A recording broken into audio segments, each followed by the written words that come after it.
ओम शांति।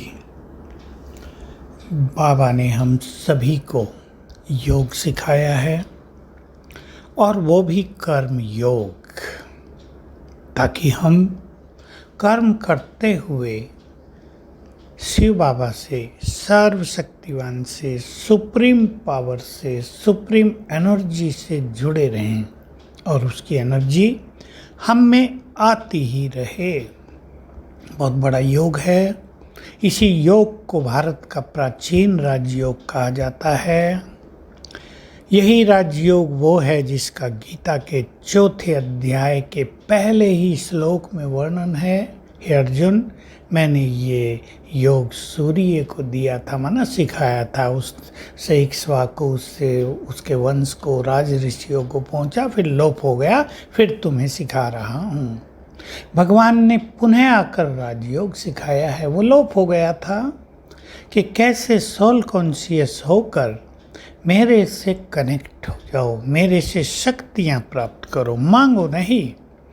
तो इसमें soul consciousness का आत्माभिमानी होने का परम महत्व है, क्योंकि जब तक हम आत्माभिमानी नहीं होंगे तब तक परमात्मा से बुद्धि योग पूरी तरह लगेगा नहीं। हमें केवल उसका गुणगान नहीं करना होता है, उसके स्वरूप से बुद्धि को लगाना होता है, बुद्धि को उसके स्वरूप पर स्थिर कर देना होता है। इससे चित्त शांत हो जाता है और अनेक बीमारियां स्वतः ही शांत होने लगती हैं। ईश्वरीय महावाक्य भी हम रोज सुनते हैं, वो भी इसी ज्ञान और योग का एक हिस्सा है।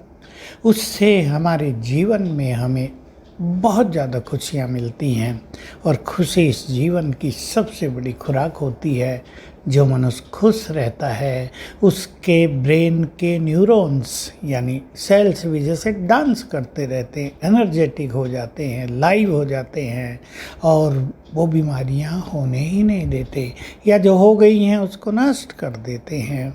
इसलिए लोगों ने लाइफ क्लब खोले, लेकिन वो बाहरी चीज़ है।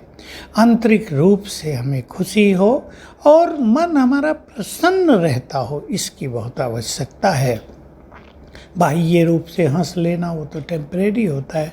अंदर मन रो रहा हो, बाहर खिलखिला रहे हों, उससे कुछ होता नहीं है। तो ये ज्ञान और योग हमें बीमारियों पर विजय प्राप्त करने में बहुत बड़ी मदद करता है। तो सभी संकल्प करेंगे हम पॉजिटिव रहें, दूसरों के बारे में ज़्यादा न सोचें। और एक और चीज़ बहुत बड़ी है जिस पर हम सभी का ध्यान खिंचाना चाहते हैं। जो व्यक्ति बहुत सेंसिटिव है, जो ज़्यादा इमोशनल है, जो क्रोध करता है, वो इस संसार की बैड एनर्जी को अपनी ओर अट्रैक्ट करता है और वो कहीं ना कहीं शारीरिक या मानसिक रोगों में वृद्धि कर देते हैं। हमें इनसे बचना है, अपने को पावरफुल बनाना है। सेंसिटिविटी माना सिंपल अर्थ इसका, जिसको बहुत फीलिंग आती हो, बैड फीलिंग इसे कहते हैं, उस व्यक्ति को सेंसिटिव कहा जाता है। जो जल्दी ही क्रोध कर ले, जल्दी ही किसी चीज़ से प्रभावित हो जाए, जल्दी रोने लगे, जल्दी हंसने लगे, उसको बहुत इमोशनल कहा जाता है। दोनों को पार करने के लिए मैं मास्टर सर्वशक्तिवान हूँ। इसकी स्मृति, इसका नशा और ज्ञान का चिंतन जो हमारे विचारों को महान बनाए, जो हमें हर छोटी बात को या बड़ी बात को सरल रूप से लेने का अभ्यासी बना दे, ऐसा ज्ञान का बल हमें चाहिए। आज हम आपके सामने एक सुंदर सा सूत्र रख रहे हैं, फॉर्मूला। कोई बीमारी आपको है, रात को सोने के समय और आँख खुलते ही, विशेषकर सोने के समय ये बात भूलेंगे नहीं, 5-7 बार कर लें।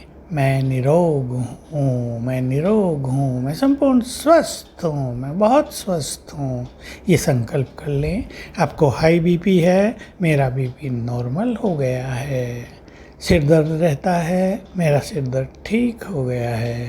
कैंसर रहता है, मेरा कैंसर ठीक हो गया। जो बीमारी होती है उसको पॉजिटिव अफर्मेशन देंगे तो रात को हमारे सबकॉन्शियस माइंड में मैक्सिमम हीलिंग एनर्जी होती है, तो वो ठीक करेगा रात को उस बीमारी को।